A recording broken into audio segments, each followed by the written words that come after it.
Hello and welcome back to my channel. Tonight I'd like to talk about something that is vital to each of us, and that's time.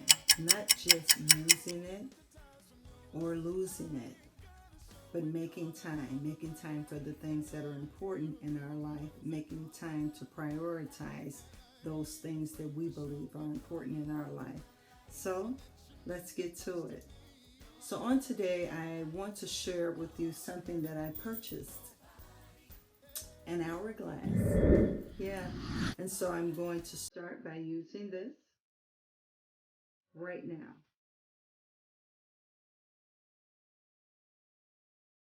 The purpose of buying the hourglass, when I saw it, I always loved the idea of having an hourglass, but this is something that since I purchased it has helped to keep me on track in a number of ways. So we have our telephones, we have our watches, we have a number of things that we can look at to try and gauge time.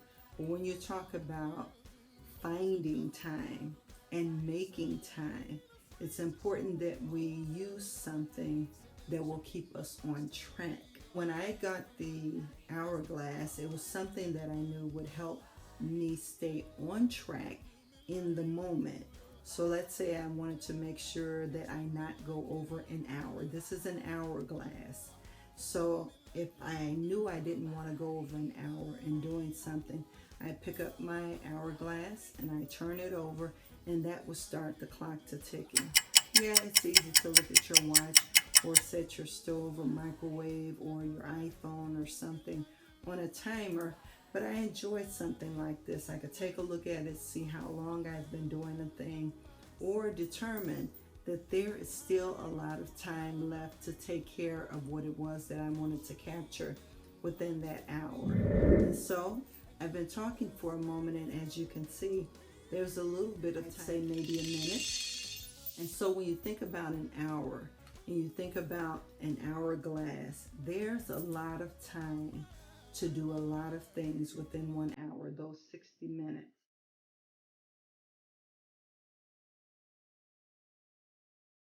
And so when you think about reading, so you could take a book and say, I'm going to read for an hour.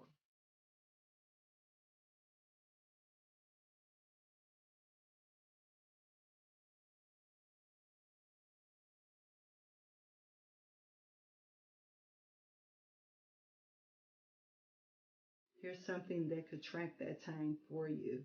You may say, I want to meditate,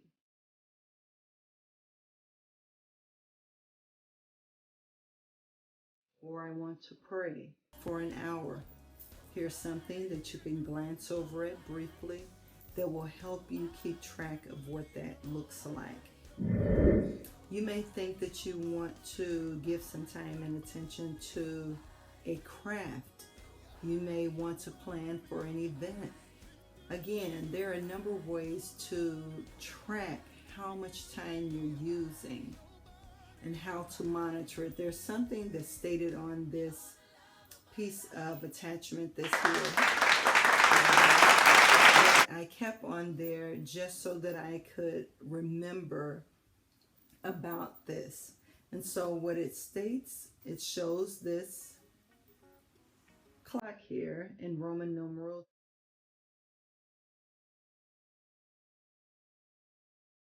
and then it has a saying that's on the back.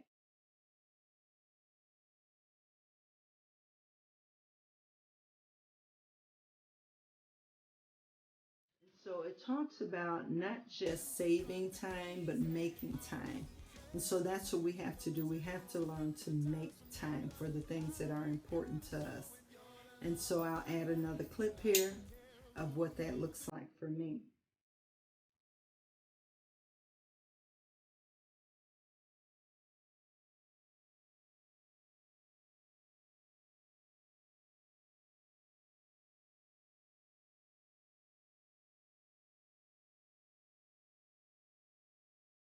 So for me, making time for work, that's a number of hours out of my day.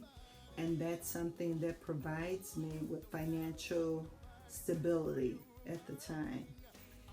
It also is important for me to make time for when I have to go to church for church events, church meetings. That's important, even the travel time to get there. Also, things that I might have to keep up with on my calendar.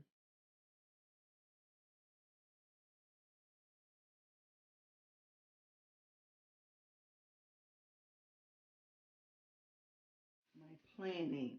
It takes time to stop and plan.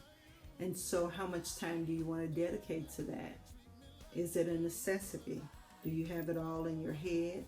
Do you keep up with it by, for some people, it may be making sure that they have it on their phone and they're able to simply have a reminder. It depends on what it is that works for you, what type of functions you have, or tools that you use to help you keep track of time. And again, this is something that I have found to enjoy. I like using it, and it works for me, and it helps to keep me on track. One of the things I wanted to make sure of is talking about not just making time, but also making time for those things that are important. So throughout your day, again, you have to manage your time for getting up, getting ready for work.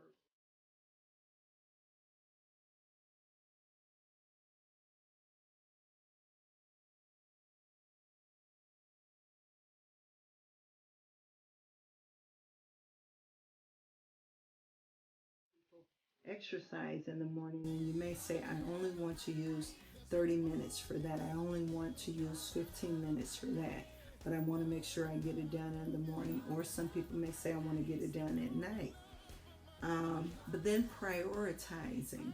So what is important to me? So looking at those 24 hours in a day, if you have a YouTube channel,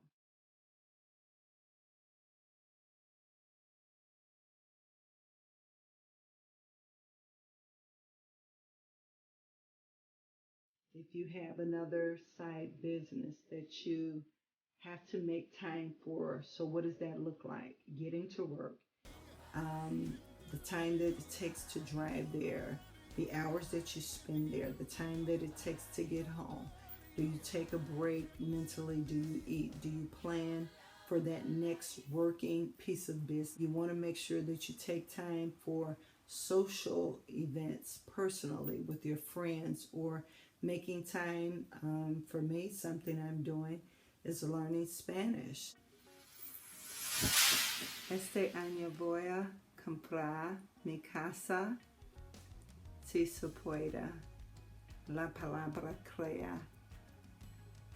In Spanish, that was this year I will buy my house. It is possible because the word creates. See? And it takes time to stop and to learn. It takes time. So where do you find that at? How much of a priority is that for you? You're the only one that can determine that. But you have to stop. Look at how many hours you have in a day. And it may not happen in a day. You may have to take some of that and put it over into another day, or into another week, or even into another year. You can't do it all at one time, right? It's important that we, again, understand our capacity. It's important that we look at what's a priority. And it's important that we are realistic about what we can fit in a particular group or scope of time. Vacation may be something that when you look at what it is you want to do, how long will it take you to save the money to get there? If there are other people who are going, what does that planning look like for you? And is it a priority? Some people may feel, I need it and I need it now. I need the break, I need to get away. Well, if you have other things going on in your life already, you still need to plan and determine what will that look like. For me, planning a vacation not only has to do with making sure that things are covered in my workspace, but also in other areas that I work in, and letting people know that I'll be away, letting them know when I return, making sure that I speak to someone to make sure that I'm covered while I'm out, giving them time to do that. So that means being proactive, making sure that I reach out in time, making sure that I communicate and send emails or texts. That takes time. And so taking the time that we've been given and using it wisely is important for us to do. It's not for us to waste. It's not for us to let idly go by. It's important that we look at the time that we have been given and to make sure that we invest it in the right places with the right people and at the right time. Hope that you enjoy this video. Look forward to talking to you again. Thank you.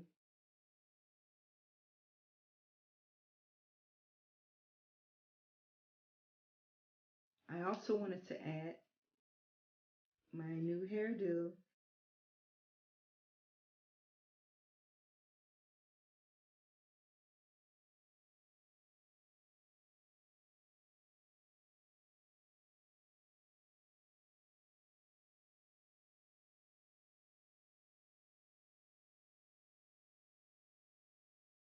Something I decided to do when planning to go on my vacation over this past week.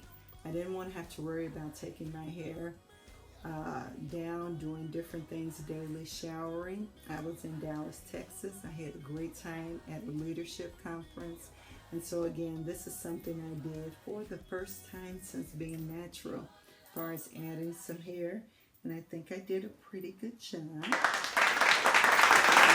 I went and got a bundle of hair that was really supposed to be used for braiding.